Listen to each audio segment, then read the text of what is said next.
November 10th, 1943. Rechlin Experimental Center, Germany.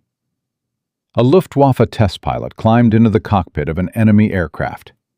He had been told, repeatedly, that American fighters were crude, mass-produced junk, inferior machines built by a country that didn't understand war the way Germany understood war. He had been told this by intelligence officers, by senior commanders, by men who had never personally sat inside a captured P-47 Thunderbolt. He started the engine. The R-2800 double wasp fired with a sound that had no equivalent in anything Hans Werner Lerche had ever heard. Not a growl, not a roar, something deeper than both. A sound that entered through the floor of the cockpit before it reached his ears. 2,000 horsepower spinning 18 cylinders in a twin-row radial configuration that Pratt Whitney engineers had spent 4 years perfecting. And every single one of those years was audible in the way that engine ran. Smooth, effortless, like a machine that had never once been asked to work near its limits. Lerche sat very still for a moment. Then he reached for his notepad. What he wrote in the hours that followed would be classified immediately, filed away from the eyes of junior officers, and quietly labeled as the assessment of a man who had been spending too much time around enemy aircraft. Because what Lerche wrote was the truth. And in the Third Reich, in the autumn of 1943, certain truths were not welcome. The Americans, he wrote, have not built a crude aircraft. They have built a practical one. He had no idea how catastrophically accurate that sentence was. To understand what Lerche felt sitting in that cockpit, you need to go back 3 years. Back to a train moving through the American Northeast in the summer of 1940. Back to a man sitting alone with a single sheet of paper and a pencil, drawing something that everyone around him was going to tell him was impossible. The man's name was Alexander Kartveli. Most people have never heard it. He was not a general. He was not a politician. He was not the kind of man whose name ends up on monuments or in textbooks. He was a designer, an immigrant from the Caucasus region, born in Tbilisi in 1896, when that city was still part of the Russian Empire. He had studied aeronautics in Paris in the early 1920s, worked briefly with companies connected to Louis Blériot, the first man to cross the English Channel by airplane. When Soviet forces absorbed Georgia, Kartveli had no home to return to. So he came to America in 1927, with almost no English, almost no money, and one specific ambition. He wanted to design aircraft. He found work with a fellow Georgian exile named Alexander de Seversky, and together they built the Seversky Aircraft Company on Long Island, New York. When de Seversky was eventually pushed out by investors, the company became Republic Aviation. Kartveli stayed as chief designer. Quiet, methodical, the kind of man who could sit on a train for hours without speaking and produce, at the end of that silence, something that would alter the course of a world war. But in the summer of 1940, the pressure bearing down on Kartveli was extraordinary. The United States Army Air Corps had just canceled 2 of Republic's prototype designs, the XP-44, the original XP-47, both dead, both deemed insufficient against what was happening over Europe. Because what was happening over Europe in 1940 was not theoretical. It was documented, reported, studied, and deeply alarming. The Luftwaffe was destroying everything in the sky. The Messerschmitt Bf-109 and the Focke-Wulf FW-190 were not just competitive fighters. They were weapons of total aerial dominance. RAF pilots were dying in numbers that British command was struggling to process. American military observers, reading the combat reports coming out of England, reached the same conclusion that no one wanted to say out loud. If America entered this war with its current fighter designs, American pilots would be murdered in the sky. The Army Air Corps issued new requirements. The replacement fighter had to reach at least 400 miles per hour at 25,000 feet. It had to carry 8.50 caliber machine guns. It needed armor protection for the pilot, self-sealing fuel tanks, and enough range to escort heavy bombers deep into enemy territory and back. It was a list of demands that read, to most of the engineers who reviewed it, like a document written by people who did not fully understand the laws of physics. You couldn't fit all of that into a fighter aircraft. Not at those speeds, not at that altitude. It was too much weight, too much complexity, too many competing requirements pulling against each other. Most of the industry said so, politely. Then they went back to their drawing boards and tried anyway, producing designs that chipped at the requirements without meeting them fully. Compromise aircraft. Aircraft that were faster or higher flying or better armed, but never all three simultaneously. Kartveli did not compromise. He sat on that train, and he reversed the entire design logic. Every other engineer started with an airframe and tried to fit the performance requirements inside it. Kartveli started with the engine and built the world outward from there. The engine he chose was the Pratt Whitney R-2800 double wasp.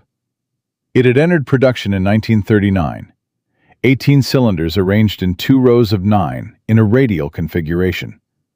Total displacement of 2,804 cubic inches, which is just under 46 liters.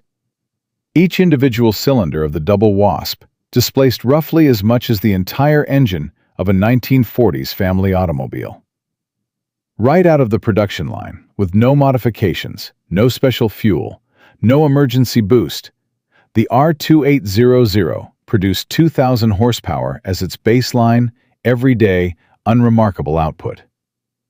That number requires a moment of stillness to appreciate. Germany's best engine in 1943, the BMW 801D2 that powered the Focke-Wulf FW190, produced approximately 1,700 horsepower at maximum emergency output. That was Germany pushing its engine technology as hard as it could be pushed. The Americans were mass-producing an engine with 20 to 30% more power, and treating that power level as the starting point. But Kartveli wasn't finished.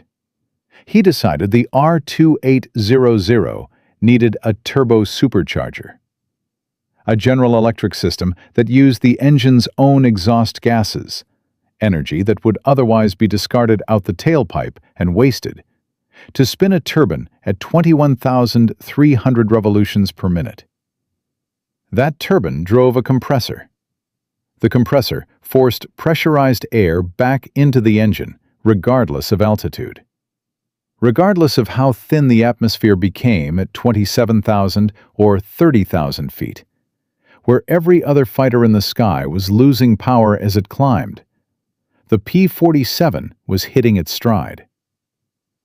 The turbo supercharger unit was roughly the size of a small washing machine. It had to go in the rear fuselage. The exhaust gases from all 18 cylinders had to travel backward through large stainless steel pipes running alongside the cockpit to reach it.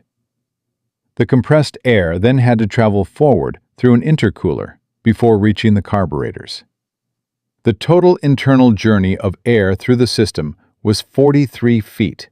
Nose to intake to carburetor, through the belly of an aircraft whose entire fuselage was essentially one large, precisely engineered air management system, with a cockpit sitting on top of it. When Kartveli described this to his colleagues at Republic Aviation, the reaction was not enthusiasm. It was going to be enormous. It was going to be the heaviest single-engine fighter anyone had ever attempted to fly.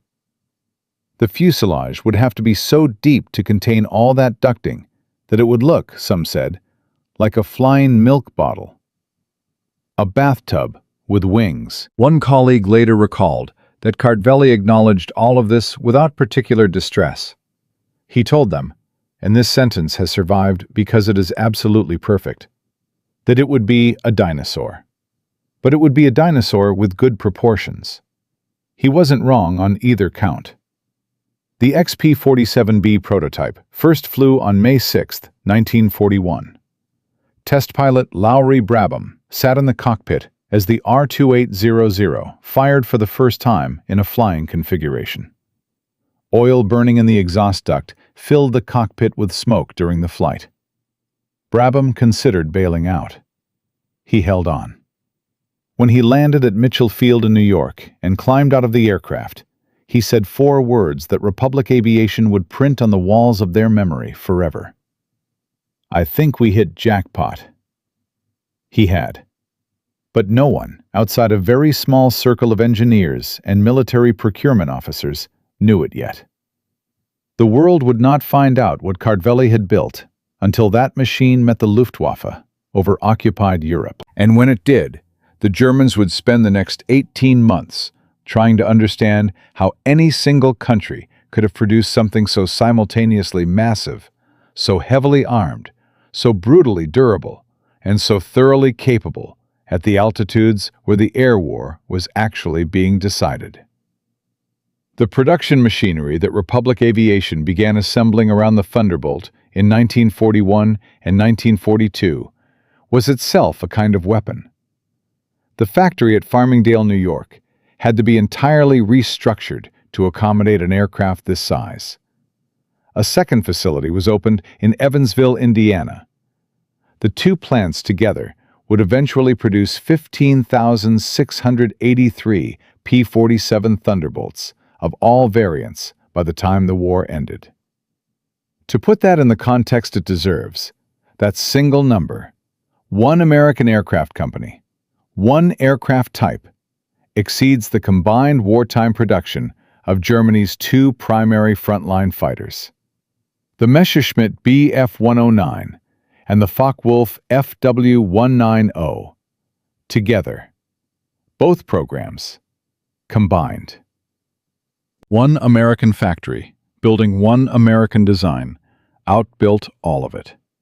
But production numbers, as staggering as they are, do not tell the story that Hans Werner Lerche was writing in his notepad at Rechlin in November 1943. Production numbers don't explain what he heard when the R-2800 started. They don't explain what he felt when he pushed the throttle forward and the aircraft responded not with effort, but with something that felt like contempt for the concept of limitation.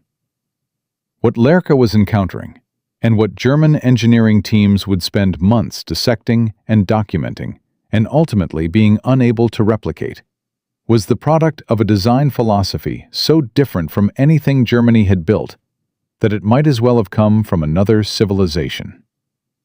German fighters were optimized to the absolute edge of their performance envelope. The Bf-109 and the FW-190 were genuinely exceptional aircraft. Precise, refined, fast. They were built by engineers who understood that every gram of unnecessary weight was a gram the engine had to haul through the sky. And Germany's engines were always operating close to the limits of what the metallurgy could sustain. German fighter construction was light. The armor was minimal. The armament was carefully balanced against the weight it imposed. A single well-placed hit in the right location, one cannon shell through a coolant line, one round through a radiator, and the aircraft was finished. The P-47 had been built by engineers who looked at 2,000 horsepower and decided to spend the surplus on protection. The cockpit armor was thick steel plate positioned to cover the pilot from fire coming from multiple angles. The armored windscreen could stop cannon rounds that would have gone straight through German fighter glass. The control systems were built with redundancy, so that severing one cable didn't mean losing control of the aircraft. The fuel tanks were self-sealing, lined with rubber compounds that swelled around a bullet hole and prevented the fire that would have killed a less considered design. And the guns. 8 Browning M2.50 caliber machine guns, 4 in each wing, each holding approximately 425 rounds. Total ammunition aboard? Over 3,400 rounds.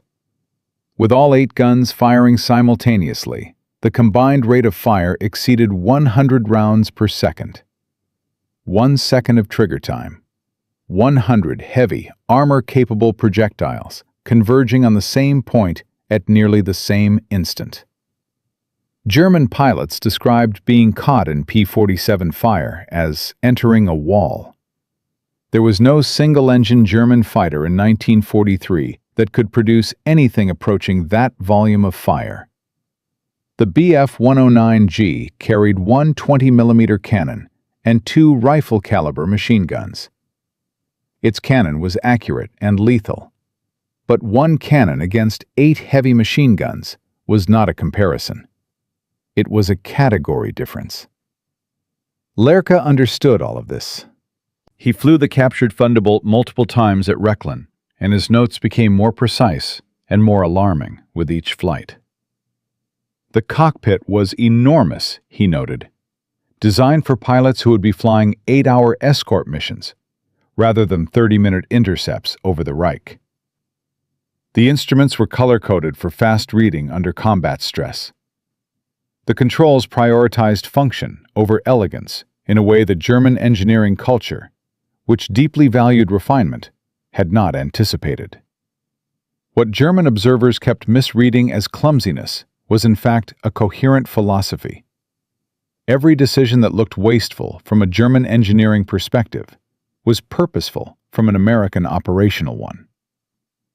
The cockpit was large because American pilots needed to survive long missions without the cramped exhaustion that plagued German pilots on extended patrols. The construction was heavy because American engineers had 2,000 horsepower available and chose to invest that power in survivability rather than strip every gram in pursuit of a theoretical speed advantage. The fuselage was deep because 43 feet of precision-engineered ducting was what it took to maintain full engine power at the altitudes where the strategic bombing campaign would be won or lost. Germany's engineers looked at the R-2800 and found something even more disturbing than its power output. They found its quality. The machining tolerances spoke of an industrial capacity that was not straining. The 18 cylinders were uniform and perfectly balanced. The cooling fins were machined directly from the cylinder head forgings, a manufacturing technique requiring precision tooling that solved a heat dissipation problem German engineers had been working around rather than through. The crankshaft, which had taken Pratt Whitney engineers nearly 4 years to perfect because of the stresses of an 18-cylinder firing sequence, was a piece of metallurgy that had no equivalent in German production. There were no shortcuts in that engine, no compromises, no signs of material substitution, no evidence of the production pressure that was visibly degrading German aircraft quality by late 1943. This was an engine built the right way, and Germany could not build one like it. The technical teams at Rechlin reached their conclusion within weeks of obtaining the first complete P-47. They wrote it clearly enough that it required no interpretation. Could Germany replicate the turbo supercharger system? No. The high-temperature steel alloys required for the turbine ducting were not being produced in necessary quantities. The precision manufacturing required for the compressor wheel and bearings was not available at mass production scale. The extensive stainless steel ducting required tolerances that Germany's strained factories could not consistently achieve, even when they tried under laboratory conditions. Could Germany match the R-2800? The answer to that question was filed under a category that no one in the Reich's leadership structure was prepared to formally acknowledge. What the Americans had built into that fuselage wasn't engineering ingenuity alone. It was the product of a decade of material science development, uninterrupted industrial investment, and the kind of manufacturing infrastructure that could only exist in a country that had never had its factories bombed, never rationed its aluminum, never pulled skilled machinists out of engine plants and sent them to die in Russia. Lurka finished his assessment and submitted it through proper channels. He did not know what would happen to it. He had written the truth as clearly as he could see it. The Americans had not built a crude aircraft, they had built a practical one. And the distinction between those two words, in the autumn of 1943, contained the entire outcome of the air war over Western Europe.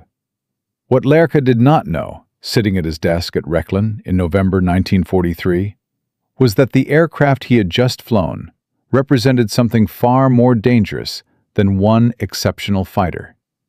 It was a signal that Germany's engineers, intelligence officers, and senior commanders were looking at directly, and that Germany's political leadership was refusing to read.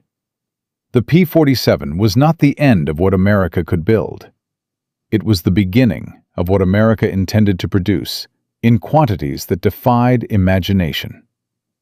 In Farmingdale, New York, in Evansville, Indiana, in factories across 29 American states, thousands of women and men who had been building cars 18 months earlier were building R-2800 engines to the same precision standards as the engineers who designed them.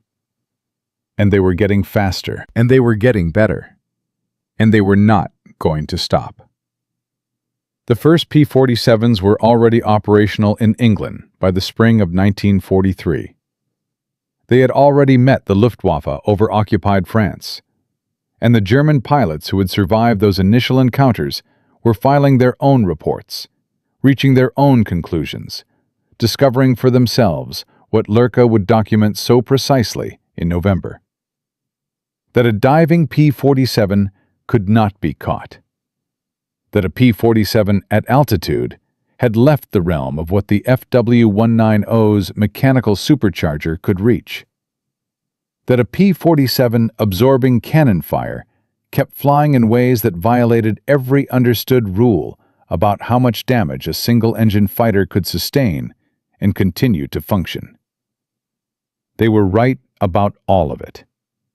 And they had barely seen anything yet, because in the spring of 1943, flying over the English Channel and the fields of occupied France, a pilot named Robert Johnson and the men of the 56th Fighter Group were about to demonstrate what the Thunderbolt could actually do when it was flown by pilots who had stopped being afraid of it and started being afraid of nothing at all.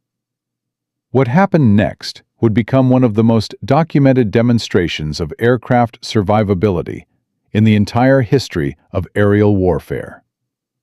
By the spring of 1943, Alexander Kartveli's dinosaur with good proportions had arrived over occupied Europe. The P-47 Thunderbolt was operational. The R-2800 was running. The turbo supercharger was spinning at 21,300 revolutions per minute, at altitudes where German fighters were gasping for power they no longer had. The 56th Fighter Group had met the Luftwaffe over France and discovered something the intelligence reports had not adequately prepared them for. The Thunderbolt didn't just survive, it dominated the conditions it was designed for. But surviving the Luftwaffe was not the only war being fought in 1943. There was another war, quieter, fought in conference rooms and along telephone lines and in the corridors of command structures that had existed long before the first P-47 ever flew. And in that war, the enemy was not flying a Focke-Wulf. The enemy wore the same uniform as the men trying to win. Here is the number that explains everything that follows. In the first 3 months of P-47 operations over Europe, American bomber losses on unescorted missions were running at a rate that the 8th Air Force could not mathematically sustain. On some missions deep into Germany, the loss rate exceeded 10% of the entire attacking force in a single day. 10%. Gone. On a long campaign, that arithmetic leads to one place.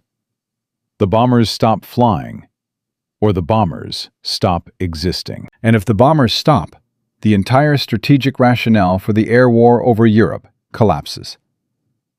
The P-47 could escort those bombers, but only if it was allowed to do what it was built to do. Only if the men commanding the escort missions understood that this aircraft was not a Spitfire, was not a P-40, was not any fighter they had previously operated. It required different tactics, different altitudes, different thinking. And the man standing between the Thunderbolt and the tactics that would unlock it was Brigadier General Frank Hunter, commander of the 8th Fighter Command. Hunter was not a fool. He was something more dangerous than a fool. He was an experienced fighter pilot with deeply held convictions about how aerial warfare was supposed to work. And those convictions had been formed flying lighter, more maneuverable aircraft in a different kind of war. He believed that escort fighters should stay close to the bombers, tight, protective, a visible shield. He believed that altitude advantage was less important than proximity. And he believed, with the particular certainty of a man who had been right about many things for a long time, that he understood this war better than a civilian designer in Long Island. The confrontation came in a briefing room in England in the late spring of 1943. Colonel Hubert Zemke, commanding the 56th Fighter Group, stood at the front of the room and laid out what his pilots were learning in the air. The Thunderbolt's supercharger reached peak effectiveness above 27,000 feet. At that altitude, the FW-190 was operating at noticeably reduced performance. The Bf-109 was struggling. The P-47 was at its most capable. The tactic was not to hover over the bombers at medium altitude, where the German fighters held every advantage. The tactic was to operate at extreme altitude, use the energy advantage, dive when the opportunity presented, hit hard, zoom back up before the enemy could respond. Hunter looked at him across the room. "You are describing an aircraft," Hunter said, "that abandons its bombers to chase altitude records." "I am describing," Zemke replied, "the only way this aircraft wins." There was a silence in that room that several men who were present later described in their memoirs. It was the silence of an institutional argument that had been building for months and had finally found the specific words it needed to become dangerous. Hunter's response was to restrict the 56th operational parameters: close escort, medium altitude, standard doctrine. The Thunderbolt would be used like every other fighter before it, regardless of what its engineering made possible. Zemke was informed, in terms that did not require interpretation, that another confrontation of this kind could result in his reassignment. Zemke did not back down, but he understood the position he was in. He needed evidence that could not be dismissed. He needed numbers so clear, so specific, so undeniable, that even a general committed to established doctrine would be unable to ignore them. And he needed someone above Hunter's level to look at those numbers. He found that person in General Karl Spaatz, who was preparing to assume overall command of American air operations in Europe, and who was looking at the bomber loss statistics with the eyes of a man doing arithmetic that ended somewhere he was not prepared to accept. Spaatz authorized a controlled operational test. The 56th Fighter Group would fly 2 escort missions within a 2-week window. One mission using Hunter's close escort doctrine at medium altitude. One mission using Zemke's high-altitude slash-and-climb tactics. The same bomber formations, the same routes. The loss rates on both missions would be compared. The results would determine doctrine for the entire 8th Fighter Command going forward. One chance. 14 days. Everything riding on what those 2 missions produced.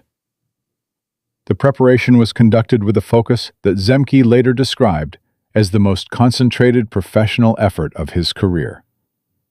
His pilots flew practice missions in conditions simulating the actual routes. The crew chiefs ran the R-2800s through every maintenance cycle the schedule allowed. Fuel loads were optimized. Ammunition counts were verified. The men of the 56th understood what was being decided. Not just their tactics, the tactics of every P-47 group in England. Potentially the tactics of every escort fighter flying in the European theater. The first mission, the close escort mission flown under Hunter's doctrine, took place on a clear morning in June 1943. The 56th flew tight formation with the bombers at 22,000 feet. They were visible, proximate, doing precisely what conventional fighter escort doctrine required. The Luftwaffe responded with exactly the tactics they had developed to counter that approach. German fighters came in from altitude, using the energy advantage that Hunter's doctrine had surrendered to them, striking fast and climbing back before the P-47s could effectively respond. The bombers absorbed losses. 3 B-17 went down on that mission. 2 P-47s were damaged. The exchange rate was not in favor of the Americans. Zemke said nothing publicly. He filed his report. He waited. The second mission launched 11 days later. The weather was partially overcast at lower altitudes, with clear sky above 25,000 feet. Zemke put his fighters up at 30,000 feet, climbing to altitude before the bomber stream even crossed the English coast. The R-2800s ran at power settings that would have been impossible for mechanically supercharged engines at that height. The turbo superchargers were doing exactly what Kartveli had designed them to do, maintaining combat power in air so thin that the Focke-Wulfs climbing to intercept were already operating at diminished capacity. The German fighters came up. They always did. But this time, they were climbing toward aircraft that were faster, better powered, and sitting above them with a geometric advantage that translated directly into kinetic energy. Zemke transmitted a single word to his group. One word. The word was, go. 16 P-47s came down out of the upper air like objects falling from a height that should not have been accessible to anything propeller-driven. The dive speed built past 400 miles per hour, past 450. The airframe shuddered in the way that Kartveli had engineered it to absorb, the structural integrity holding through stresses that would have torn apart aircraft built to lighter tolerances. The German formation that had been climbing in organized interception broke into individual aircraft as the P-47s hit it from above and behind simultaneously. In 4 minutes and 17 seconds of combat, the 56th Fighter Group destroyed 6 confirmed German aircraft. 0 P-47s were lost. 0 bombers were lost on the portion of the route the 56th covered.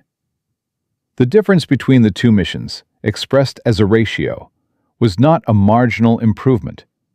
It was a different category of result. Bomber losses on the second mission were down 100% in the 56th's coverage zone. Exchange rate against the Luftwaffe was 6-0. When Spatz's staff compiled the comparison and placed it in front of him, the response came within 48 hours. Hunter was reassigned. Zemke's tactics became official doctrine for the 8th Fighter Command. High altitude, energy advantage, slash and zoom. The Thunderbolt would be used as the weapon it actually was, rather than the weapon that existing doctrine wished it to be. But a general's order and a change in a tactics manual do not by themselves win a war. They create a framework. The actual winning happens in the hands of hundreds of pilots in dozens of groups, men who had been trained on older doctrine and who needed to unlearn habits that had been built through months of flying. Zemke took his most experienced pilots and began a training circuit that moved through P-47 groups across England, demonstrating the tactics in person, flying alongside groups that were struggling to translate the new doctrine into actual combat results. The resistance was not universal, but it was real. Pilots who had transitioned from the Spitfire looked at the P-47's rate of climb and reached the same conclusion that Don Blakesley had reached months earlier. The aircraft was too slow going up, too heavy. The maneuvering envelope was too limited. Zemke's answer to this was not argument. It was demonstration. He would take a skeptical pilot to altitude, have him attack in the conventional way, and then show him what happened when the attacker had 30,000 feet and a 2,000 horsepower engine and was willing to trade all of that altitude for speed in a single committed dive. The results, when pilots began applying the tactics correctly in actual combat conditions, showed up in the loss statistics with a clarity that required no interpretation. In July 1943, the 56th Fighter Group's kill-to-loss ratio, operating under Zemke's tactics, was running above 4-to-1. By August, it was approaching 5-to-1. Bomber loss rates on missions with properly applied P-47 high-altitude escort dropped measurably compared to missions flown under old doctrine.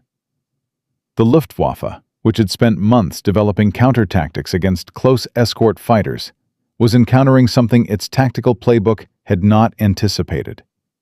Fighters that would not come down to medium altitude to fight on German terms. Fighters that stayed above, waited, and attacked only when the geometry of the situation gave them an overwhelming advantage.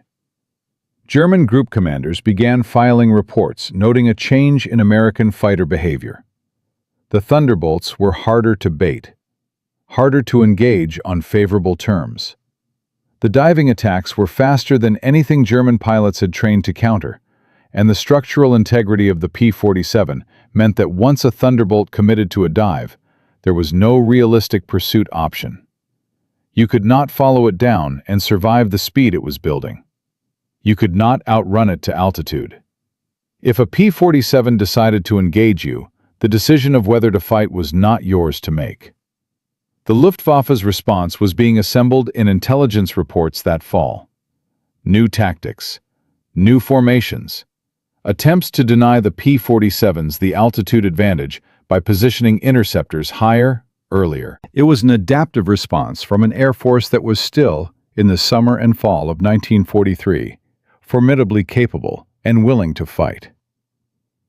But there was something else in those German intelligence reports, something that the Luftwaffe's technical branches had discovered when they finally got a complete P-47 on the ground at Rechlin.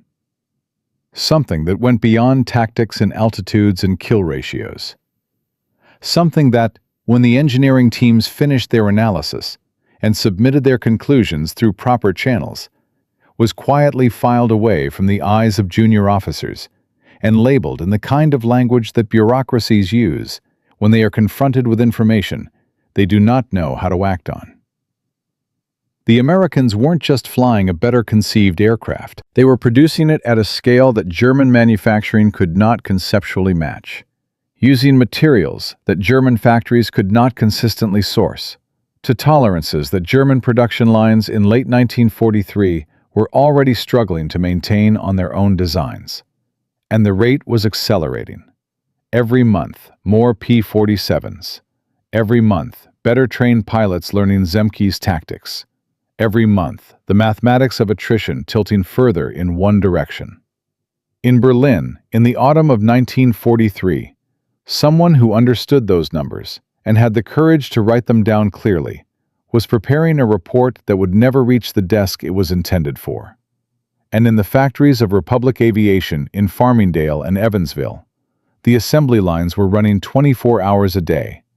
The war in the air over Western Europe was about to enter a phase that neither the Luftwaffe's tactics nor Germany's industrial capacity had any answer for. And the man at the center of it was not a general or a politician.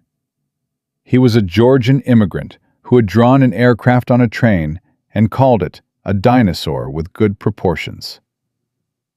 In Part 3, We will see what happens when that dinosaur is finally unleashed without restriction.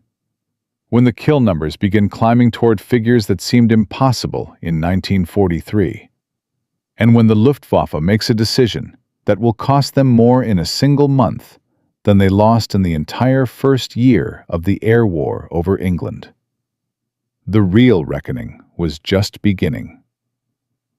By the autumn of 1943, the P-47 Thunderbolt was no longer a theory. It was no longer a prototype or a doctrine argument or a general's gamble. It was a weapon operating at scale over Western Europe, and the Luftwaffe knew it. Kartveli's dinosaur had been given the tactics it needed by Zemke and the 56th Fighter Group. The R-2800 was running at altitudes where German fighters were starving for power they could no longer produce. The bomber loss rates were moving in the right direction. Everything that had been argued about, tested, fought over in conference rooms and briefing rooms, and along the political fault lines of military command, had been settled by the simplest possible arbiter: results. But here is the number that opens Part 3. In October 1943, the 8th Air Force flew 2 unescorted deep penetration missions to Schweinfurt. Combined losses across both missions: 120 bombers. Nearly 1,200 American airmen dead, captured, or missing in 72 hours. The P-47's range, even with external drop tanks that were only just entering service, was not yet sufficient to cover the deep routes into Germany. The Thunderbolt could protect the bombers into and out of the occupied territories. It could not follow them all the way to Schweinfurt. And the Luftwaffe knew exactly where the escort turned back. This was not a failure of the P-47. It was a demonstration of what happened without it, and it was about to change everything. The Luftwaffe's response to the growing effectiveness of P-47 escort operations was assembled through the autumn of 1943 in a series of command conferences that German fighter leaders attended with statistics they could no longer minimize. The kill-to-loss ratio the 56th was running was documented. The tactical shift to high-altitude operations had been observed, analyzed, and reported up the chain with increasing urgency. General Adolf Galland, commanding German fighter forces, understood what the numbers meant with a clarity that the political leadership above him refused to share. German fighter groups were instructed to develop new interception profiles that prioritized altitude. Climb faster, climb higher, deny the P-47's the geometric advantage they had been exploiting so effectively. The problem was mechanical, and it was absolute. The FW-190's BMW 801 mechanical supercharger had a ceiling. Above 25,000 feet, the engine was operating in degraded condition, regardless of pilot skill or tactical intention. The Bf-109's performance at extreme altitude was better, but still fundamentally limited by the same physics. You could order German fighters to climb higher. You could not order the laws of thermodynamics to accommodate you. German losses in fighter versus fighter engagements with P-47 groups operating under Zemke's tactics climbed through late 1943. In the third quarter of 1943, Luftwaffe's single-engine fighter losses on the Western Front ran at approximately 35% higher than the same period in 1942. The P-47 was not solely responsible for that number, but it was the primary factor in the escort engagements where the differential was largest. Galland's reports to Berlin used language that was precise and, in the political climate of the Third Reich, professionally dangerous. The situation, he wrote, required fundamental reconsideration of how German fighter production was being prioritized. More fighters, more pilots, or the Reich's airspace would not remain defensible. The response from Berlin was that Galland was being defeatist. The reports were filed. No action required. But inside American command, a different kind of crisis was developing simultaneously. The drop tank program, the external fuel tanks that would extend the P-47's range deep enough to follow the bombers to their targets, was running into production and logistics problems that threatened to delay the capability by months. The tanks were being manufactured in England from pressed paper and treated fabric, a wartime expedient that worked, but required consistent quality control that the accelerated production schedule was struggling to maintain. Tank failures in flight were occurring at rates that grounded entire missions. The fix was a redesign that took time no one felt they had. Additionally, as more P-47 groups arrived in England and began converting to Zemke's high-altitude tactics, a pattern of errors emerged from pilots who had learned the doctrine in briefings rather than from experienced instructors. Dive entries at incorrect angles, energy management mistakes that left pilots slow and vulnerable at the bottom of their attack runs. In November 1943, 3 P-47's from newly arrived groups were lost in a single week to errors that experienced 56th pilots would not have made. The losses prompted a formal review. Someone in the command structure needed to be responsible. The review pointed at the training pipeline. The training pipeline pointed at the speed of the operational expansion. And at the intersection of those two arguments, there were voices suggesting that perhaps the high-altitude/tactics were too complex, too dependent on conditions that could not always be guaranteed, too risky for pilots who had not had adequate preparation time. Perhaps a return to closer escort protocols would reduce the error rate. Perhaps the Zemke approach was correct for elite units and problematic for average ones. Zemke heard this argument and responded with the only language that had ever worked: numbers. His group's loss rate was running below 2% per mission.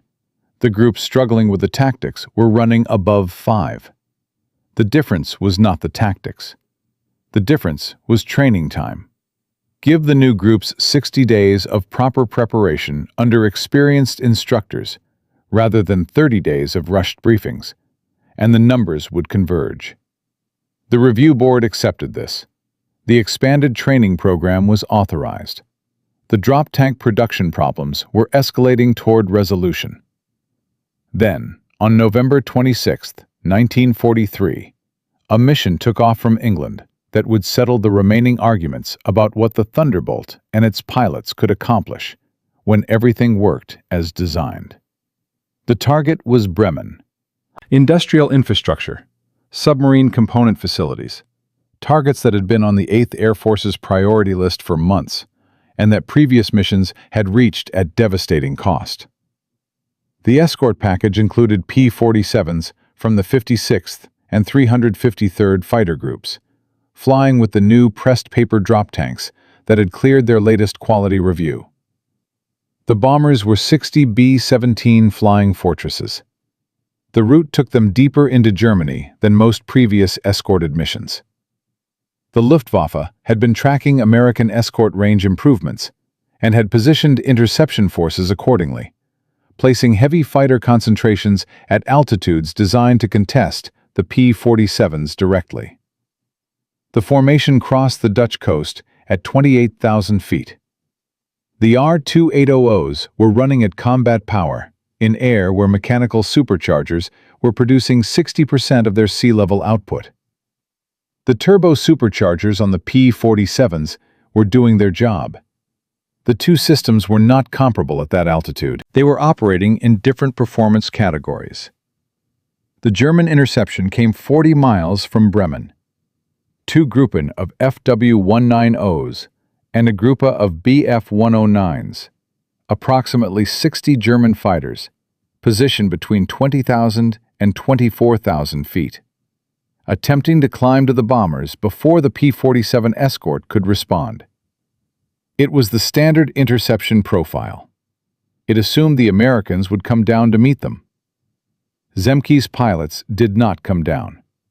They rolled and dove from 28,000 feet with 4,000 feet of altitude advantage and airspeed building faster than any German fighter climbing into a headwind could match. The geometry was what it always was when the tactics were applied correctly. The P-47s arrived at the German formation with energy the defenders could not answer. The next 8 minutes were not a battle in the conventional sense. They were a demonstration. 16 FW-190s broke formation on first contact.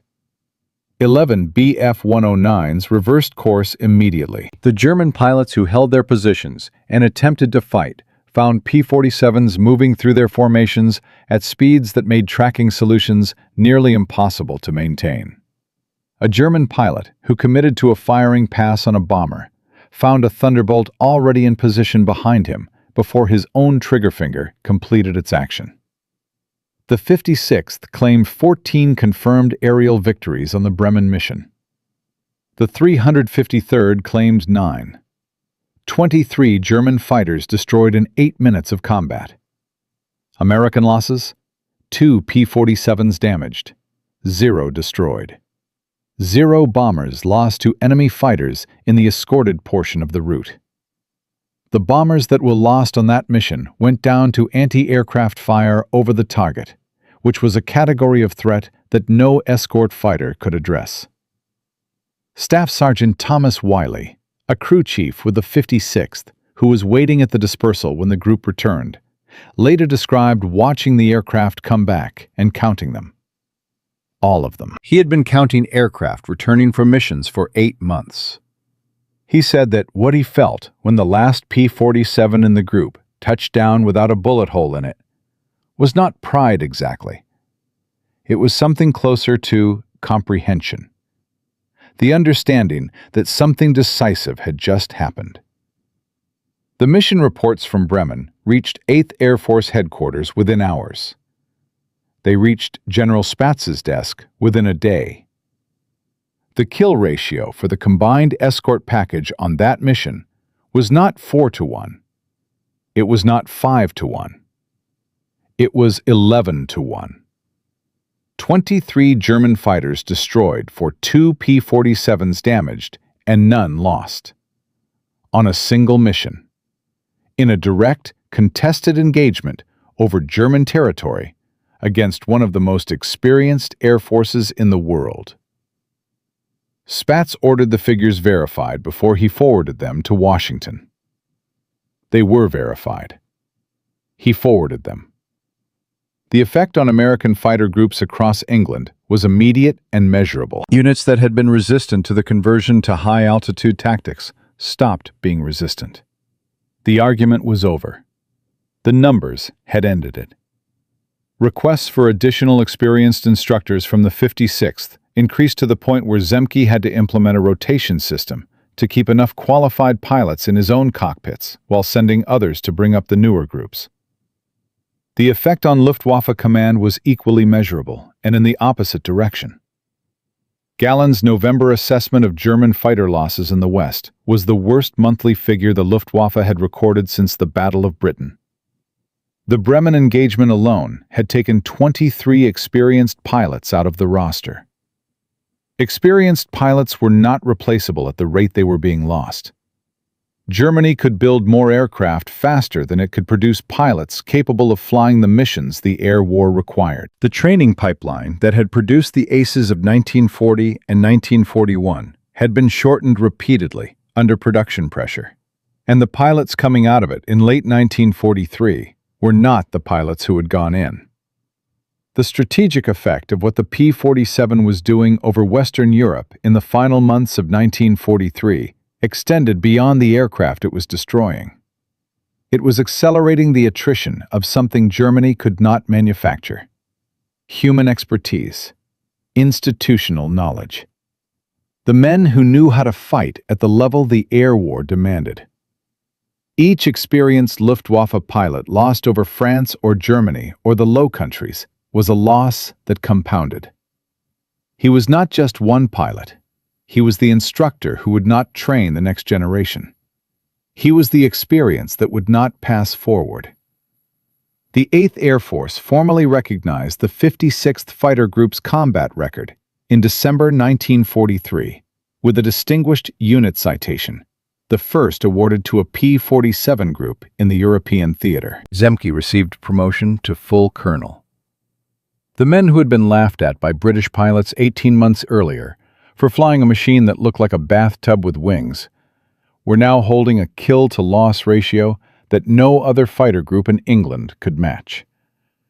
The flying bathtub, it turned out, had been the right aircraft all along. It had simply needed the right tactics and the right altitude and the right understanding of what a 2,000 horsepower engine and a turbo supercharger actually made possible. By January 1944, P-47 production was running at over 600 aircraft per month across Republic Aviation's 2 facilities. The long-range drop tank problems had been resolved. The range that would allow the Thunderbolt to follow the bombers all the way to their deepest targets was weeks away from operational deployment. The Luftwaffe was already running a pilot attrition rate it could not sustain.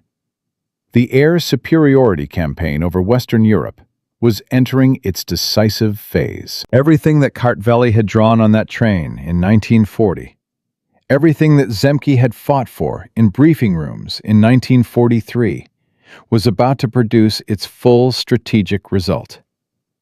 But there is one part of this story that the statistics do not tell. One part that the mission reports and kill ratios and production figures cannot reach. It is the part about what happens to the man who builds the weapon that changes a war. When the war is over, and the world moves on, and the dinosaur with good proportions goes into museums and air shows, and the man who drew it on a train goes back to his desk. In Part 4, we will find out what became of Alexander Kartveli after the war he helped win. What he built next. What he said about the aircraft that made him famous. And why the lesson of the P-47 matters as much today as it did in 1943.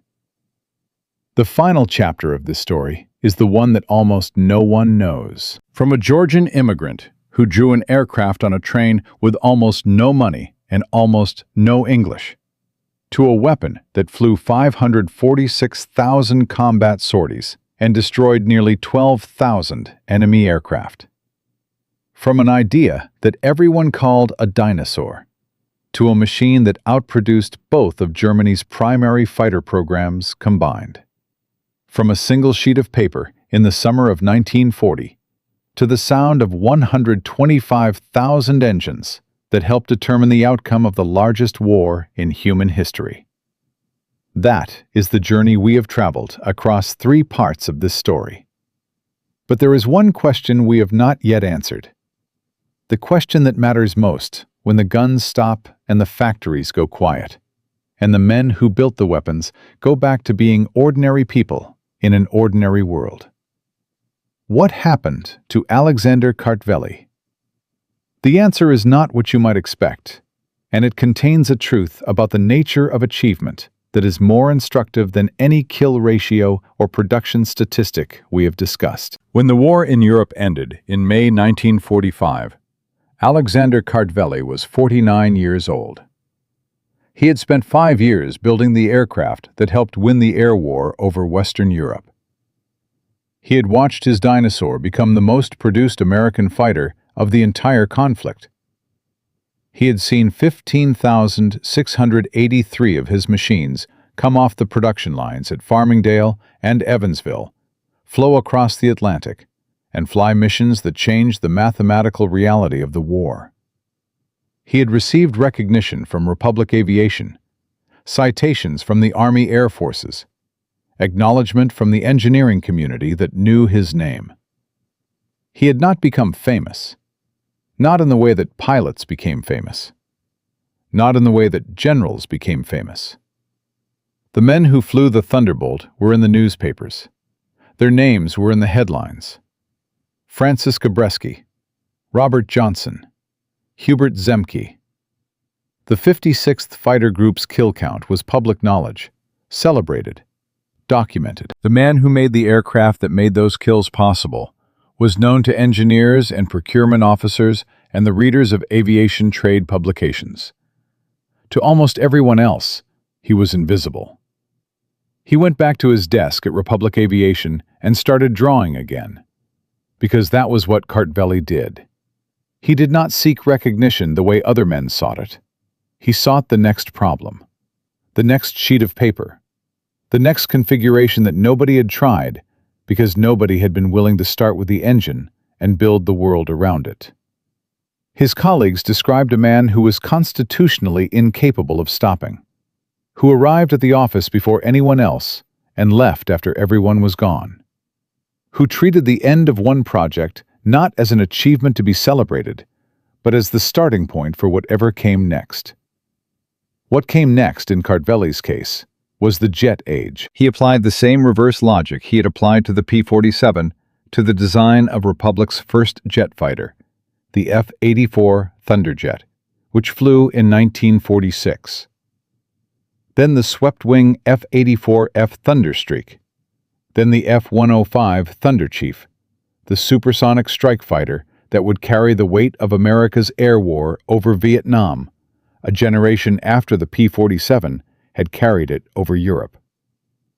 4 generations of American military aircraft, each one beginning with the same question Kartveli had asked on that train in 1940. What is the most powerful engine available, and what is the most capable aircraft I can build around it? He never stopped working. He never retired in any meaningful sense. He continued as chief designer at Republic Aviation until his health began to fail in the late 1960s. He died in 1974 in New York, the city where he had arrived 47 years earlier, with almost no money and almost no English. He was 78 years old. His obituaries appeared in aviation publications and engineering journals. The mainstream press, the newspapers that had celebrated the pilots who flew his aircraft, largely did not notice. He had never seemed to mind. That, perhaps, is the most instructive thing about him. The R-2800 Double Wasp did not stop flying when the war ended. Kartveli's aircraft went into storage and museums and the hands of private collectors. But the engine that had powered it found a second life that extended its service by decades beyond anything the wartime designers had planned for. The Douglas DC-6, the Convair 240, the Martin 404, the Boeing 307 Stratoliner. The airliner fleet that built the post-war commercial aviation industry was powered in significant part by R-2800 engines that had been designed to win a war and ended up connecting a peacetime world. The same engine that had carried 8 50 caliber machine guns over occupied France was carrying businessmen and families over the Atlantic and across the American continent throughout the 1950s. Pratt Whitney did not stop production until 1960, 21 years after the first R-2800 rolled off the line in East Hartford, Connecticut. The final production count was 125,000 engines. They powered aircraft in the Korean War. They powered transport aircraft throughout the early Cold War period. The modular design philosophy that had allowed ground crews to replace individual cylinders in the field without tearing down the entire engine. The philosophy that German engineers had identified as a fundamental difference in approach proved equally valuable in civilian operations, where maintenance turnaround time translated directly into airline profitability. The turbo supercharger technology that had stunned German engineers at Rechlin in November 1943. The technology they had concluded Germany could not replicate at production scale, became the foundation of modern aviation propulsion. The principle of using exhaust energy to maintain engine performance at altitude, which Kartveli had built an entire airframe around, did not disappear when piston engines gave way to jets. It evolved. Turbocharging became standard in aviation, and eventually in automotive engineering, in industrial machinery, in any application where maintaining power output against varying pressure conditions mattered. The precise engineering challenges that Germany's strained factories could not meet in 1943. The high-temperature alloys and precision bearings and tight-tolerance ducting became the baseline requirements of an entire global industry. The lessons embedded in the P-47 program are not lessons that belong to 1943. They are structural truths about the relationship between innovation and institution, between the person with the idea and the organization that controls whether the idea becomes real. Kartveli's central insight, designing outward from the requirement rather than inward from the existing design envelope, was not a technical discovery. It was a decision about where to place the constraint. Every engineer before him had treated the airframe as the given and the engine as the variable to be fitted inside it. Kartveli treated the engine and the supercharger system as the given and the airframe as the variable to be designed around them. The technical execution was extraordinary, but the decision that made the execution possible was a conceptual one that required only the willingness to discard the established way of asking the question. This is why the institutional resistance matters as much as the engineering achievement. The Army Air Corps canceling the XP-44 and original XP-47. The British pilots who called the Thunderbolt a flying bathtub. General Hunter insisting on close escort doctrine at medium altitude. These were not failures of intelligence. They were the normal operation of institutions that have developed expertise in existing solutions and measure new proposals against the standard of what has worked before. Every major innovation in the history of warfare has passed through this exact corridor of institutional resistance. The tank was considered a mechanical curiosity of limited utility by cavalry commanders in 1916. Radar was considered a distraction from proven anti-aircraft doctrine by senior British officers in 1937. The atomic bomb program was considered an expensive fantasy by every budget committee that reviewed it before Roosevelt personally intervened. The P-47 passed through its corridor of resistance because of three things that are worth naming precisely. The quality of the underlying engineering, which produced results that could not be argued with once they were demonstrated in the air.